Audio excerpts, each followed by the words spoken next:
Trago também saudação do meu pastor Paulo Martins, a qual dirige a igreja a qual congrego, Morada do Sol.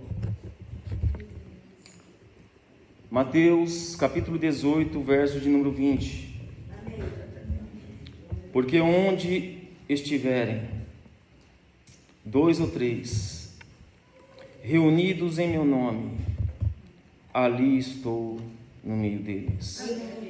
Porque onde estiver dois ou três reunidos em meu nome, ali estou no meio deles. A igreja numa só voz, para a memorização. Aonde estiver dois ou três reunidos em meu nome, estou no meio deles. Mais uma vez, aonde estiver dois ou três reunidos em meu nome, ali estou no meio deles. Terceira e última vez para abalar o inferno essa noite. Aonde estiver dois ou três reunidos em meu nome, ali estou no meio deles.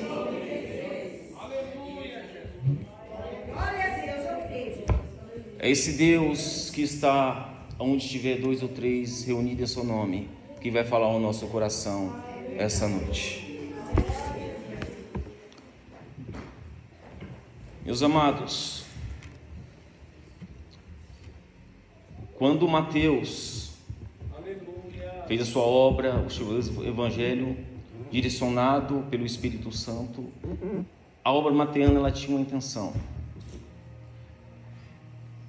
que a fala de Cristo não somente fosse para aquele tempo, mas que fosse atemporal, que cruzasse as fronteiras do tempo e alcançasse todas a humanidade e a geração futura. Não somente a nossa geração hoje, mas também a futura. Mas a pergunta é: como Jesus, falando para o discípulo ao qual Mateus escreve, como ele pode estar onde estiver dois ou três, se ele deixou e abriu mão de um dos seus atributos, a onipresença? Nós, como aceitamos a fé e aprendemos sobre cristologia, o ensino sobre Cristo, nós sabemos que quando Deus se fez carne, o Deus de Espírito, pela encarnação se fez carne, ele abriu mão de um dos tributos. Ele agora pode estar em um lugar só de cada vez. Mas ele fez uma promessa para os discípulos: aonde estiver dois ou três, independentemente do lugar, independentemente da ocasião, independentemente do tempo, ele prometeu que estaria no meio deles. Na verdade, Jesus estava dizendo: é só um, naquele momento, que era onipresente e estava em todos os lugares: o Pai que estava no céu e o Espírito Santo que pairava. Sabemos que quando Jesus desce no Rio Jordão para ser batizado por João Batista, quando ele entra nas águas, é batizado, ouve-se uma voz dizendo: esse é o meu filho amado que me comprazo. O Pai falou. Mas o Espírito Santo desce em forma corpórea de pomba, o Espírito Santo, e o Filho sendo batizado, Jesus Cristo. O Pai, o Filho e o Espírito Santo, o Deus Trino. Um só Deus manifesto em três pessoas distintas. Mas quando Jesus diz para os discípulos: aonde estiver dois ou três, ele está dizendo: eu tenho a mesma índole, eu tenho a mesma origem, eu tenho a mesma natureza do Espírito Santo, eu tenho a mesma índole, eu tenho a mesma origem e eu tenho a mesma natureza do Pai. Na verdade, Jesus estava dizendo: como o Pai é Deus, como o Espírito Santo é Deus, eu sou Deus, Cristo é Deus. Mas o Espírito Santo, essa presença, essa promessa, ela se cumpre em nossos dias. Mas essa presença a qual Jesus disse: onde tiver dois ou três, eu estarei presente. Essa presença, que é a presença de Deus, todas as vezes que essa presença quis habitar no meio do seu povo, do seu espírito, essa presença capacitou. Todas as vezes que Deus, a presença, quis habitar no meio do seu povo, essa presença capacitou alguém. Quando essa presença queria habitar no meio dos hebreus no deserto, capacitou Bezalel e Aholiabe para fazer o tabernáculo e habitar no meio deles. Mas quando essa presença quis habitar no meio dos judeus em Jerusalém, essa presença capacitou a Salomão para, com a sua sabedoria de Deus, viesse a fazer o templo. Mas essa presença, quando quis habitar no meio dos cativos que vieram do cativeiro babilônico, essa presença capacitou Zorobabel e Josué para fazer a segunda casa, que seria e teria uma glória maior que a primeira. Mas quando Deus não quis somente habitar, mas quis encarnar, essa presença visitou o ventre de uma virgem, a qual fez nascer Cristo nosso Senhor. Mas quando essa presença não quis somente habitar, mas encarnou, e durante 30 anos em obediência, começou o seu ministério, e durante 3 anos e meio, ele foi julgado e condenado, morto e sepultado, ele foi crucificado. Mas no 3º dia ele ressuscitou. Esse Deus, essa presença, ainda ficou 40 dias ensinando a Jesus, ensinando aos discípulos acerca do reino de Deus. E ele subiu e se assentou à destra de Deus Todo-Poderoso. Essa presença, quando não quis somente habitar, quando depois de encarnar, ressuscitar e subir ao céu, essa presença, diz Paulo, quando escreve aos Coríntios, a primeira carta, no capítulo 6, verso 19, que essa presença agora não quer habitar. Essa presença não mais precisa encarnar, porque o seu projeto de salvação já foi cumprido e consumado. Mas essa presença, diz Paulo, quer habitar. Diz Paulo: vós sois templo, vós sois templo, vós sois templo do Espírito, da presença de Deus. Essa presença não quer somente habitar. Essa presença não precisa mais encarnar, mas essa presença quer fazer morada essa noite. Tem templos essa noite para essa presença habitar, para essa presença morar, aleluia. Se alguém aqui com o coração aberto para receber essa presença e fazer morada, é eu. Eu quero saber se ainda tem alguém aqui essa noite que quer receber essa presença para fazer morada na sua vida, para fazer morada na sua família, para fazer morada na sua casa, para fazer morada no seu trabalho e aonde você pisar os pés. Essa presença quer fazer morada essa noite. Mas essa presença, no princípio, ela pairava sobre as águas, sobre a face do abismo. Mas essa presença, ela visitava o homem ao entardecer no jardim do Éden. Mas essa presença aceitou a oferta de Abel. Mas essa presença estava na arca e fechou as portas para o lado de fora, na hora do dilúvio. Mas essa presença visitou homens quando estava construindo uma torre chamada Babel, a qual queria colocar no topo o nome de um homem chamado Nimrod. Mas essa presença foi lá e cessou a obra, porque confundiu as línguas deles. Essa presença é a presença que chamou um homem na terra de Ur dos caldeus, Abraão, e prometeu uma grande nação, porque dessa nação viria o Messias. Essa presença fez com que Abraão gerasse Isaac gerasse Jacó, e Jacó as 12 tribos. Essa presença é a presença que se encontrou com Josué, e Josué disse: quem és tu? É por nós ou contra nós? E ele disse: eu sou o príncipe do exército de Deus. Essa presença esteve com Moisés no deserto, E essa presença que estava sobre Moisés também passou a 70 anciões. Essa presença foi a presença que se apoderou de Davi. Em 1 Samuel, quando Samuel, o profeta, ungiu Davi na casa do pai Jessé.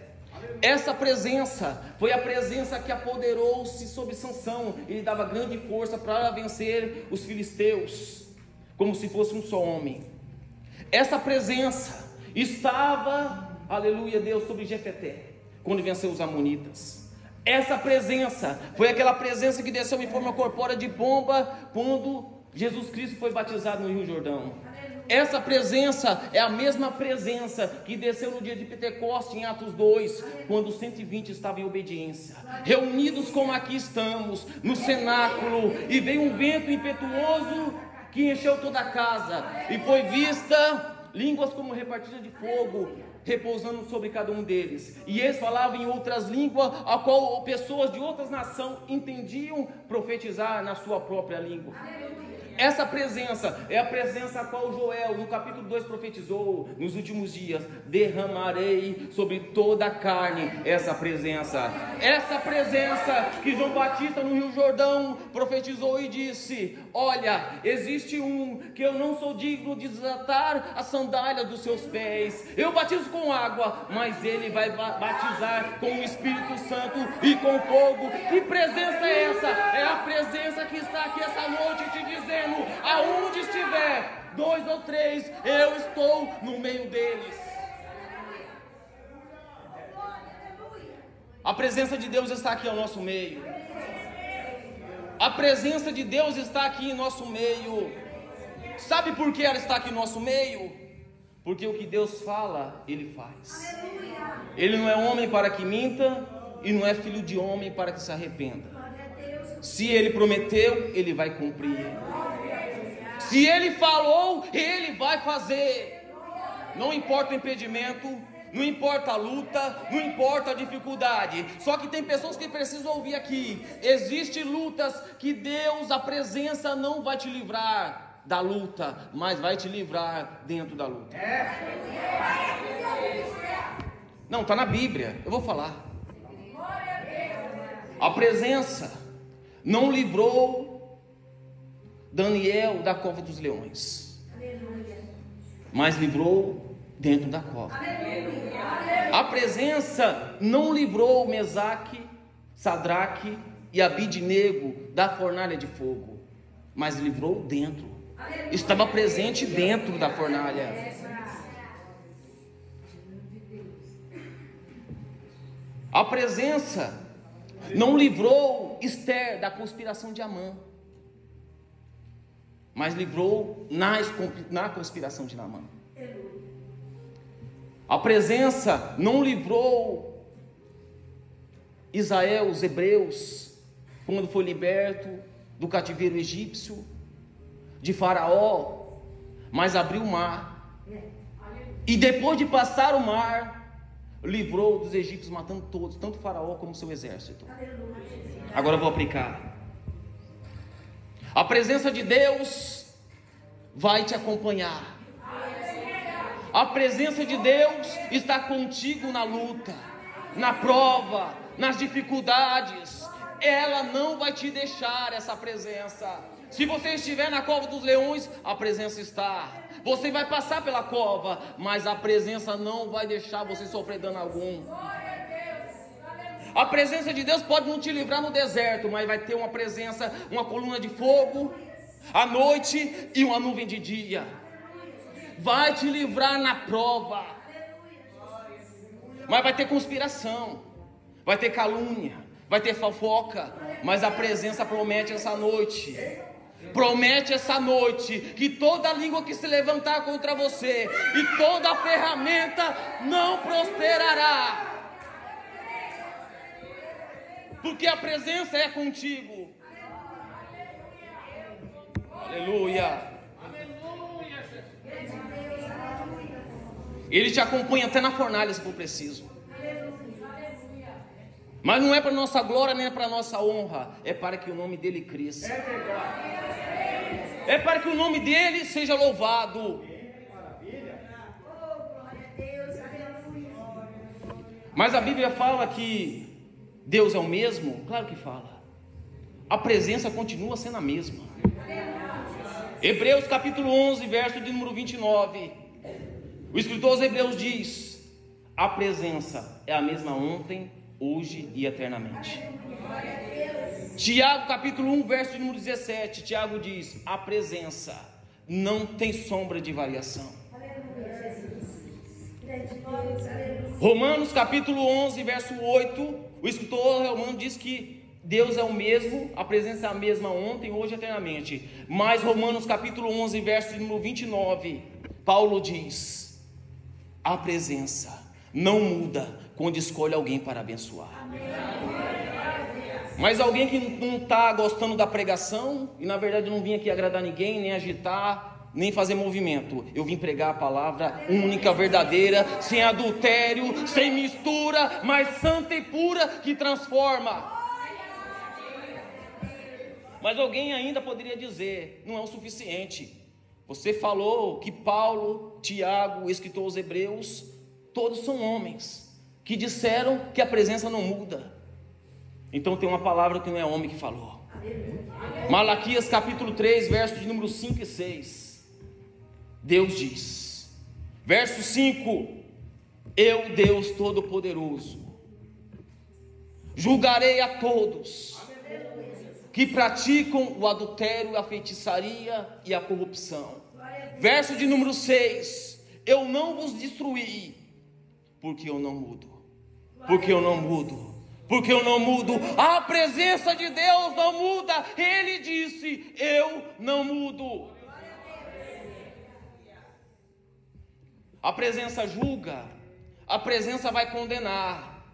A presença vai lançar no inferno todos que não aceitar Jesus e não se arrepender dos seus pecados. Sim, no juízo vindouro. Mas hoje a presença convence o pecador da justiça do juízo e da justiça do juízo do pecado. A presença salva. Hoje a presença cura o enfermo. Hoje a presença liberta o endemoniado. Hoje a presença quebranta corações essa noite para se arrepender. Hoje a presença de Deus faz com que a gente tenha uma transformação verdadeira de dentro para fora. É a presença de Deus que transforma. É a presença de Deus que muda. É a presença de Deus que faz. É essa presença que está aqui essa noite.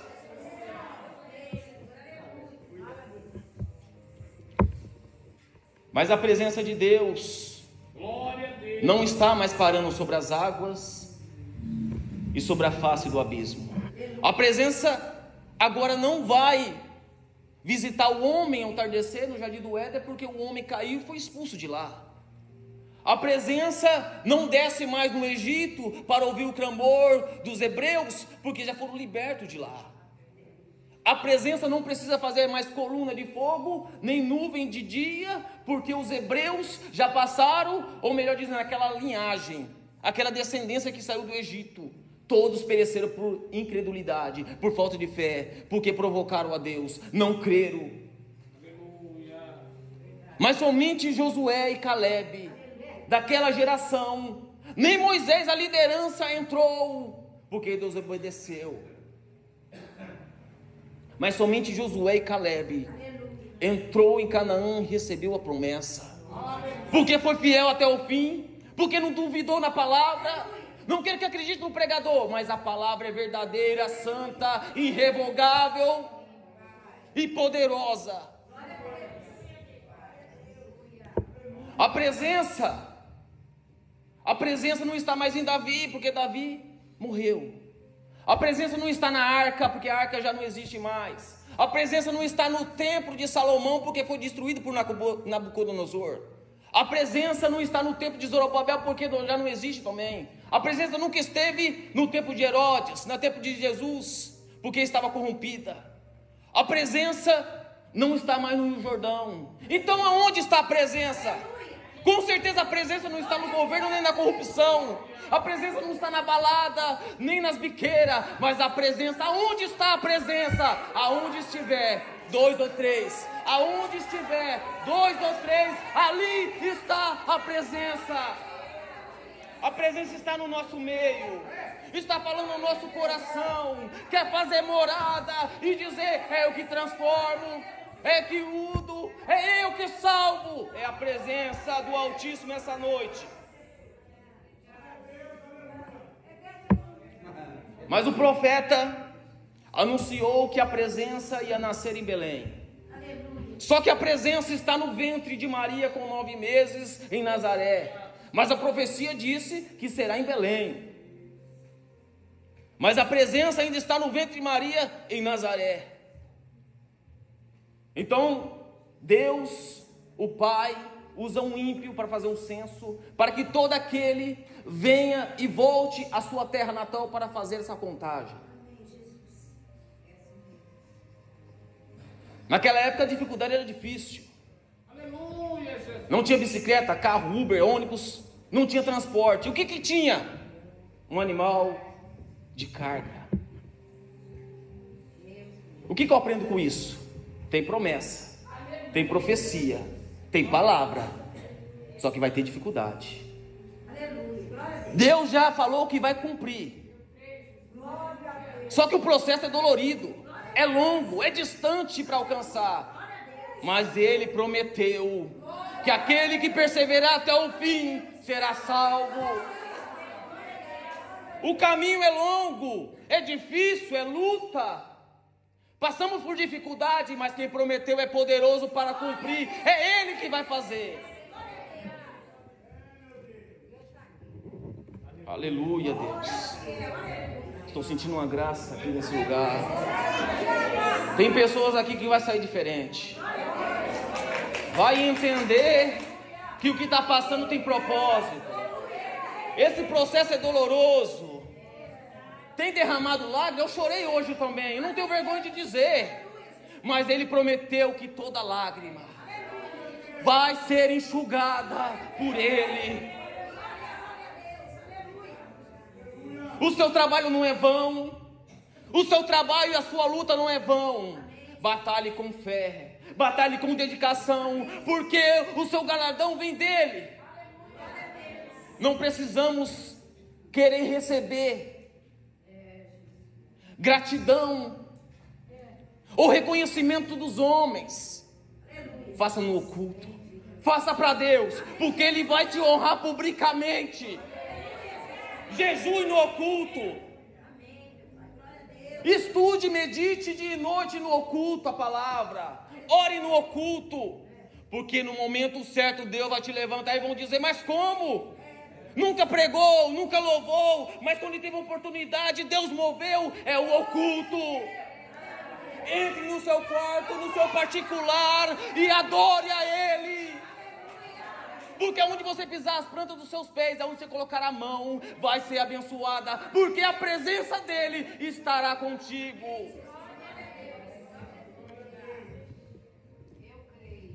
Aonde estiver 2 ou 3 reunidos em seu nome, Ele está no meio de nós. Tem muito mais, mas eu aprendi uma coisa: ordem e decência. Ordem e decência. Não é muito falar que será ouvido. Jesus muitas vezes ensinava, estendia sim. Paulo também estendia. Eutico até caiu da janela, talvez por cansaço. Algumas teorias dizem que seria a fumaça, mas eu não quero entrar nesse assunto. Mas eu quero dizer uma coisa para vocês: uma só palavra, bem direcionada. Uma só palavra, não do homem, não da carne, mas do céu, transforma vidas. Eu quero convidar os irmãos a ficar de pé.